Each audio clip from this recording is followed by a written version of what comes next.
இனிய தமிழ் வணக்கம். எங்க தமிழ் சாய் அமிர்தம் கேள்விப்பட்டிருக்கியா? அமிர்தம்னா அல்வாவாத்த. அல்வாவா? சரி, அல்வாவையும் சொல்லலாம். வேற என்ன அமிர்தம்னு நினைக்கிற? அமிர்தம்னா எனக்கு அம்மா தான் ஞாபகம் வரும். அப்ப அமிர்தம் அம்மான்னு சொல்றியா? ஆமாத்த. வேற என்ன அமிர்தம்னு நினைக்கிற அம்மாவை விட? நீங்களாத்த? நானா சாய்? இந்த உலகத்துல அது இல்லாட்டி எதுவுமே இல்ல. அது என்ன? நாம சாப்பிடுற சாப்பாடு. ஆமா, இந்த உலகத்துல உணவு இல்லையே உயிர்கள் இல்லை. இந்த உயிர்கள் வாழ்வதற்கு, இந்த உலகம் இயங்குவதற்கு முக்கியமான ஆதாரமாக திகழ்வது எது? இயற்கை. இயற்கை. அந்த இயற்கை எப்பொழுதுமே பசுமையா இருக்கிறதுக்கு காரணம் எது? மழை.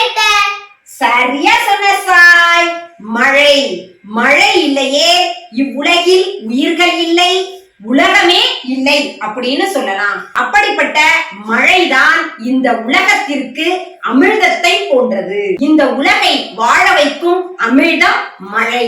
இதைத்தான் நமது ஐயன் திருவள்ளுவர் திருக்குறளில் அழகாக கூறுகின்றார். அதிகாரம் 2, வான் சிறப்பு, குறள் எண் 11.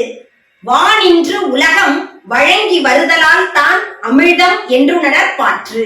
வானின்று உலகம் வழங்கி வருதலால் தான் அமிர்தம் என்றுணரப் பாற்று. நன்றி, வணக்கம்.